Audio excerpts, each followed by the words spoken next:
Our farm is officially now named Tributary Farm. And we named it that because we wanted it multiple things, but a tributary is where two rivers meet, which is, it does actually happen here too. The creeks actually meet here. The creek that we have here meets up with Mike's Creek. And also because we wanted it to be a tribute. It's a tribute to the planet and to community and to living sustainably. So that's why we chose that. It took us a while to pick that, and we had people giving us suggestions and like that, but it ended up that we feel pretty good with Tributary Farm. So, and it's just Caleb Huxley and myself right now, and Nev Dog, and all the goats and the chickens and maybe turkeys later this year and like that. So that's what we're up to right now.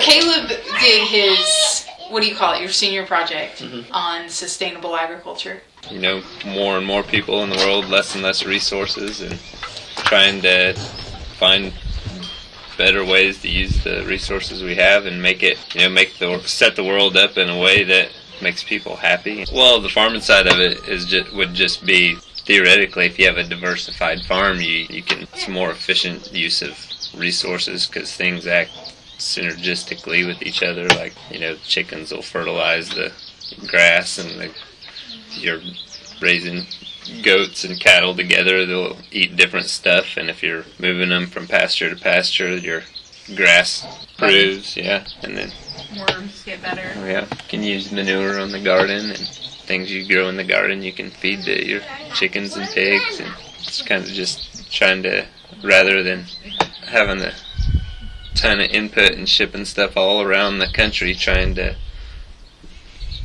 do as much as you can in one little spot and not having to ship it very far. Like if I forget what it is, but there's an average of how far food travels if you go get it in the grocery store, and it's something outrageous. It's like hundreds of miles on average that, you know, anything you go buy at the grocery store, how far it's traveled, and just makes sense that that's not the most efficient way to produce food.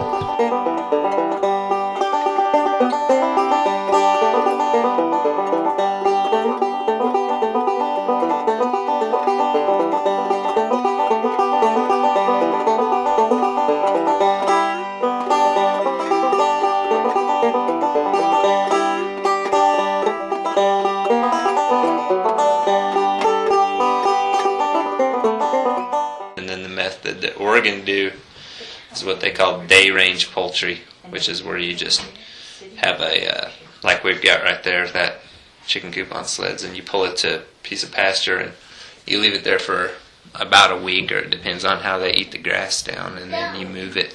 You pull that thing ahead about another 50 feet or so every week or so, and then you give them new pasture.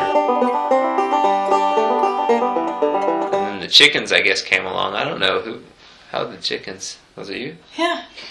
Well, I mean, we were interested in the eggs and all that for Betty, but I remember at school, they have incubators that go into the classroom, and they'll have like 5 eggs in there, and for the kids to watch them hatch. I just need to make a noise of them. You gonna try to make a noise of them? It's about family defense, isn't it? Just to stand there.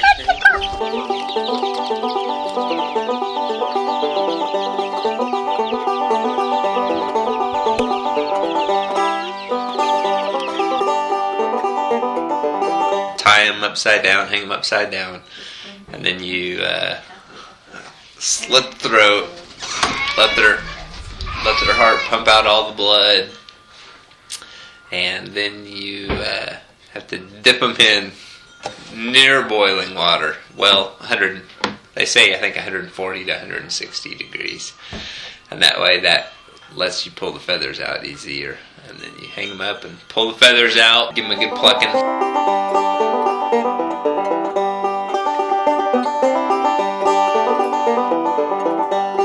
after having Huxley, it made us realize that all the work that we're putting into this right now is going to benefit Huxley now and in the future, both mentally and physically. Well, we're just improving the land. That's a big thing, is that we kind of slacked for a while on taking care of this piece of land. We were overgrazing a little bit in some spots, and so that's one of the main reasons that we moved that fence, was so that we could utilize the property that we do have, because we never would put the goats on that spot, and it was there, and they might as well be eating what's here. So that was one of those things.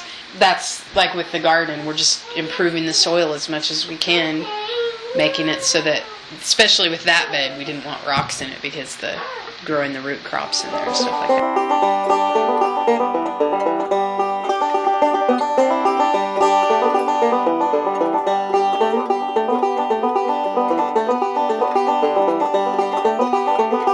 It's all about land improvement. That's what our big thing is right now. And just, and then the conservation. Like this year, we're planning to actually fence off parts of the yard so that we don't use gas to mow when we have goats who can eat the grass. So it's like, we're just trying to really look at what we're doing and how we can fix little spots here and there where it's like, well, do we really need to mow that big spot there, or could we put the goats on it? And then that would cut down the amount of feed we have to buy, and so that would cut the shipping of the feed and all of just stuff like that. So we're just trying to step back with every decision we make. It's that quote that Caleb has.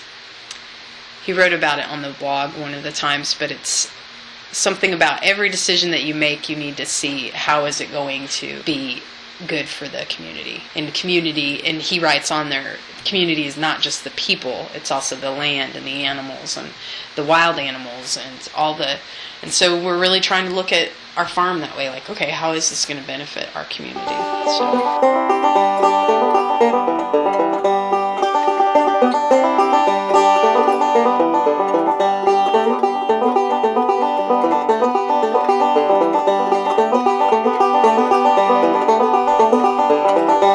We just want to live as sustainably as possible. We want to be able to make as much of our own food that we can grow right here.